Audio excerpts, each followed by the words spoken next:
Halo, kembali berjumpa dengan saya dan Bung Rocky Gerung. Bung Rocky, eh, ini masih kaitannya kita ngobrol ini memang paling topik paling hot kan ini soal capres pencapresan gitu ya.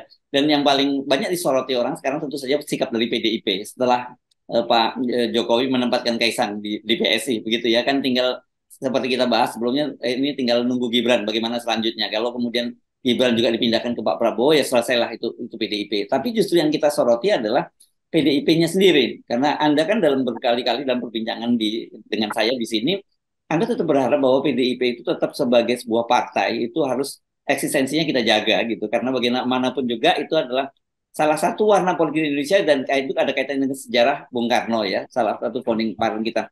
Tapi kalau saya lihat sikap dari PDIP itu sendiri, kok saya nggak menunjukkan itu ya. Dengan kita jangan ngomongin Ibu Mega dulu ya, tapi kita ngomongin statement-statement yang muncul dari ke media mulai dari Jarod Saiful Hidayat yang ketua kaderisasi, kemudian Puan Maharani yang disebut sebagai putri mahkota dari Ibu Megawati nggak menunjukkan dignity-nya PDIP itu, Bung.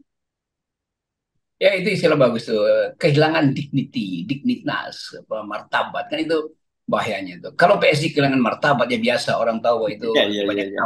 Nah, kebanyakan amplop yang beredar. Tapi kalau PDIP ini kan jangkar sejarah tuh, di ya, dalamnya ada Soekarnoisme tuh. Kita lihat bagaimana partai-partai lama itu di LDP, Liberal Democratic Party di Jepang itu tumbuh dengan akar yang kuat itu partai-partai yang basisnya sosialistis juga di Eropa itu nggak pernah lumpuh itu kendati dunia kapitalis menggempur tetap mereka bertahan.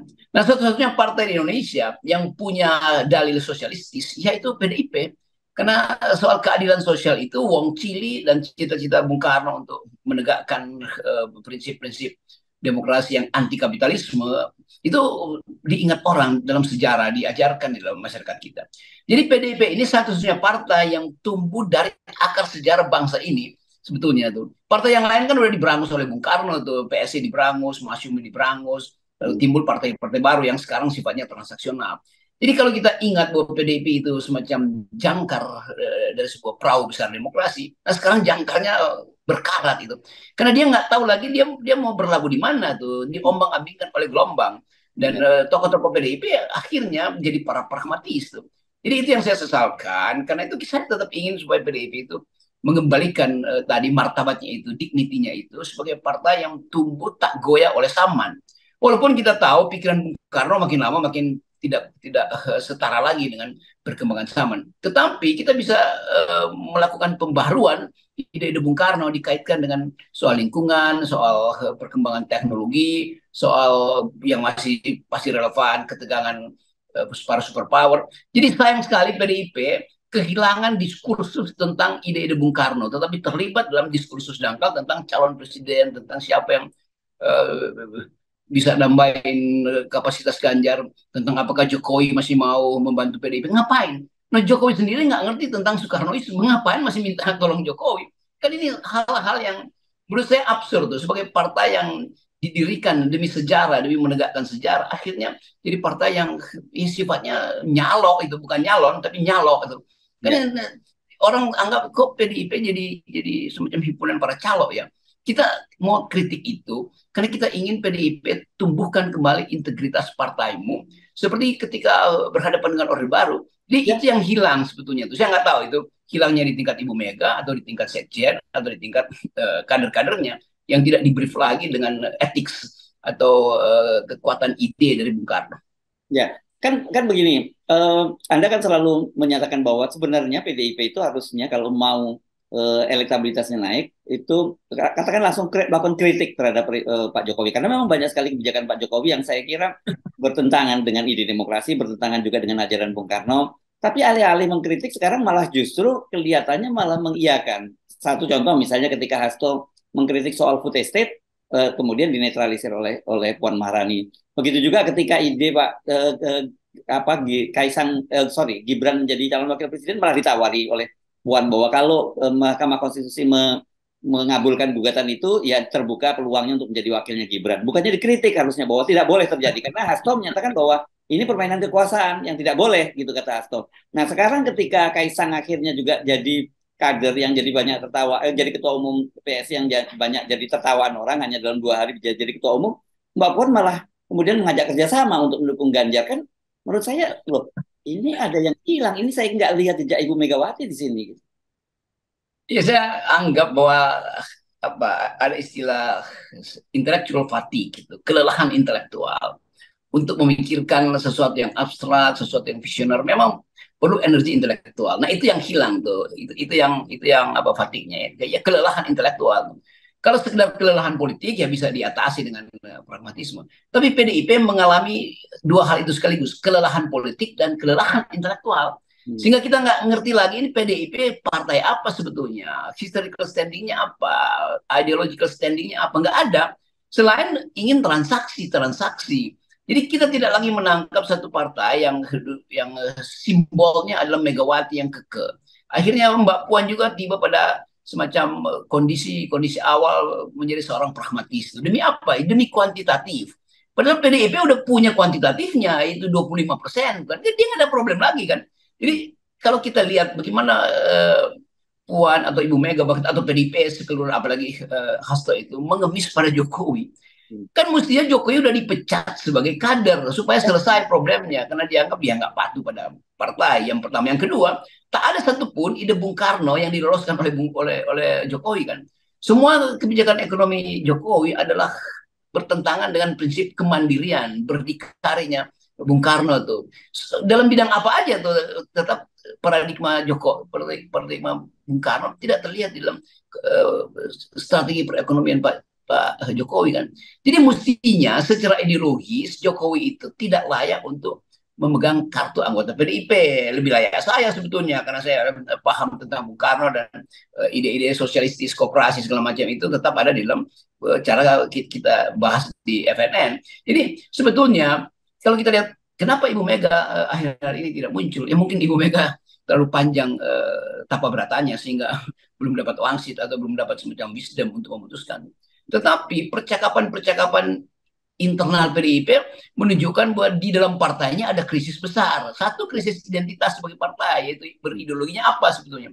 Yang kedua, ketakutan akan dikalahkan dalam putaran pertama. Jadi psikologi itu muncul terus di antara tokoh PDIP. Ngapain takut atau ngapain lemas secara ideologis, itu kan partai yang udah punya captive market 20-25% kan. Jadi nggak jelas tuh. Kalau begitu kita mesti anggap bahwa memang kaderisasi gagal di PDIP. Ya, itu saya kira tepat sekali Anda menggambarkan situasi ini. Kelihatan sekali mereka takut dengan kekalahan dan memang saya kira situasi sekarang ini tidak pernah mereka bayangkan sebelumnya. Karena kalau kita runut ke belakang kan mereka sejak sudah mencanangkan bahwa hat-trick menang 3 kali berturut-turut gitu ya. Itu menang Pileg dan menang juga Pilpres. Tapi kan situasi sekarang ini ketika tiba-tiba Pak Jokowi ini membalelo begitu, itu semua skenario itu berantakan dan mereka kelihatannya tidak cukup siap untuk mempersiapkan skenario baru gitu. Itu yang kita bingung. Berarti ada sesuatu yang secara moral atau lagi secara politis lebih kuat Pak Jokowi dong daripada Ibu Mega. Lu bukannya Jokowi itu diusung, diasuh, diasah dan diasih oleh Ibu Mega. Jadi kalau asa asih asuh itu udah nggak ada, jadi diberhentikan sebagai anak ideologis yang memang sebetulnya nggak terlihat bahwa Jokowi anak ideologis dari PDIP. Diberhentikan sebagai petugas partai karena dia tidak bertugas untuk menyelenggarakan prinsip-prinsip sosialistis atau demokrasi yang radikal dari PDIP kan. Jadi sebetulnya nggak ada alasan PDIP takut untuk memecat Pak Jokowi dan kalau dipecat itu pasti publik akan menggelorakan kembali PDIP. PDIP memang taat pada integritas. Pak Jokowi berkhianat karena keluarganya yang harusnya itu pro pada PDIP ternyata lebih memilih PSI itu satu poin. Dan yang kedua adalah seluruh cerita tentang pembangunan ekonomi yang isinya adalah korupsi itu membebani prinsip-prinsip sosialisme, keadilan sosial yang diajarkan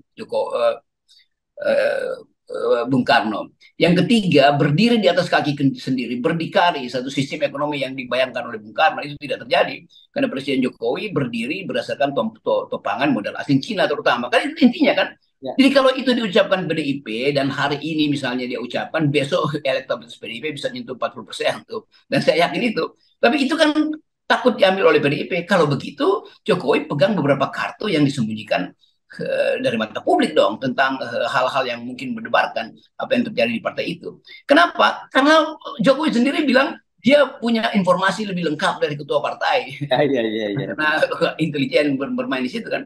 Itu Ya. udah menunjukkan bahwa Jokowi kasih sinyal bahwa jangan macam-macam dah, gue lebih tahu. Karena laporan intelijen datang di meja di kantong Jokowi lebih cepat daripada tiba di meja rapat Hasto atau Ibu Mega.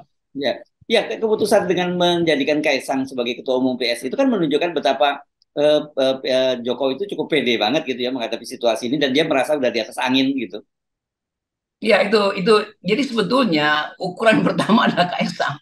Ya, Dan kelihatannya Pak Jokowi menang atau bahkan bergembira karena komentar-komentar sinis dari kalangan PDIP itu petunjuk bahwa PDIP itu secara narasi tidak mampu untuk menandingi manuver Pak Jokowi itu. Nah itu aja udah jadi contoh betapa kemampuan dialektika dari Bung Karno dari tokoh-tokoh awal PSI ya, siapa yang terakhir misalnya Sabam Sirait atau Opung Andana Baban itu tidak berbunyi lagi itu. Jadi kelihatannya PDIP salah di dalam teknik intelijen tuh. Dan padahal sebetulnya kita tahu PDIP lebih dekat dengan kalangan intelijen. Dan ternyata Jokowi lebih mampu memanfaatkan data intelijen dari partai PDIP, termasuk partai lain yang diakui sendiri oleh Jokowi itu. Jadi ya, saya kira itu kesimpulannya bahwa Jokowi mampu untuk membaca taktik yang sedang disembunyikan oleh PDIP. Nah harusnya orang yang membaca itu dia nggak boleh bocorkan ke tempat lain, tapi dia bocorkan dengan menguji sekaligus yaitu menjadikan Kaisang sebagai ketua PSI tanpa ada persetujuan dari Megawati. ya. Jadi kita sekarang jadi paham ya kenapa Pak Jokowi waktu itu menyatakan bahwa dia punya data intelijen lengkap dari BIN, dari TNI, dari polisi gitu bahwa dan dia tahu kemana kira-kira partai politik itu akan menuju begitu ya. Karena itu ya sebenarnya berarti waktu itu dia apa sinyal itu lebih ditujukan pada PDIP ketimbang partai lain. Kalau partai lain kan sudah jelas ikut membebek Pak Jokowi gitu terutama yang sekarang ada di koalisinya Pak Prabowo kan gitu. Termasuk data intelijen dari PSI, termasuk akuntansi PSI diketahui oleh Pak Jokowi itu. Karena itu dengan mudah Pak Kalau itu Jokowi nggak usah intelijen, Bung Rocky udah diserahkan duluan sebelumnya gitu malahan. itu sebetulnya yang terjadi itu. Jadi Jokowi tetap kita tahu dia ada lame duck, tetapi yang di sekitar dia juga itu bebek yang bukan sekedar lumpuh, yang udah separuh tewas sebetulnya udah Ya, pingsan tuh. Nah itu bebek yang mangga. menyebabkan Ya, ntar lagi jadi bebek goreng tuh. ya, Jadi itu ya, yang menyebabkan Pak Jokowi merasa di atas angin. Tetapi yang dilupain Pak Jokowi sekaligus orang akan nilai bahwa Jokowi memang nggak paham demokrasi. Kan cuma itu tuh. ya, ya, Walaupun ya. Jokowi bilang nggak peduli tuh, yang penting saya masih bisa mengendalikan politik. Oh iya, tetapi 1 minggu setelah Anda lengser Pak Jokowi, Anda akan diolok-olok bahwa Anda betul-betul nggak paham demokrasi itu. Dari Ya. soal penundaan pemilu, wacana 3 periode, dan terakhir adalah memasang Kaisang di dalam kepentingan dinasti dia di PSI. Itu Ya. penanda pertama bahwa kita gagal untuk memilih seorang yang paham tentang ide demokrasi. Ya, tapi saya usul Bung Rocky ya. Mungkin kita soal PDIP ini jangan terlalu cepat dulu ngambil kesimpulan sampai kemudian ada pernyataan dari Ibu Megawati. Karena kan selama ini yang muncul bukan pernyataan Ibu Megawati, paling muncul Puan, Hasto, Jarot, ataupun yang lain-lain lah begitu ya.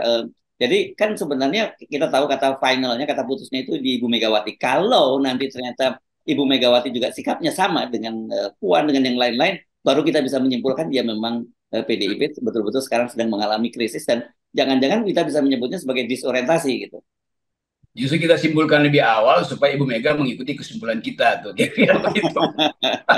Tapi ini sebetulnya adalah semacam kritik persahabatan. Kan FNN tetap bersahabat dengan semua partai. Dan fungsi FNN adalah mengajarkan publik supaya mampu untuk membaca demokrasi dari A sampai Z itu dengan langgam yang benar, bukan dengan interpretasi yang pragmatis kan.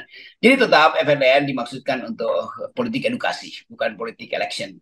Oke, baik. Terima kasih Bung Rocky. Tetap 0% ya, Bung Rocky. Ya, termasuk ini edukasi dari awal 0%. Ya, terima kasih. Oke.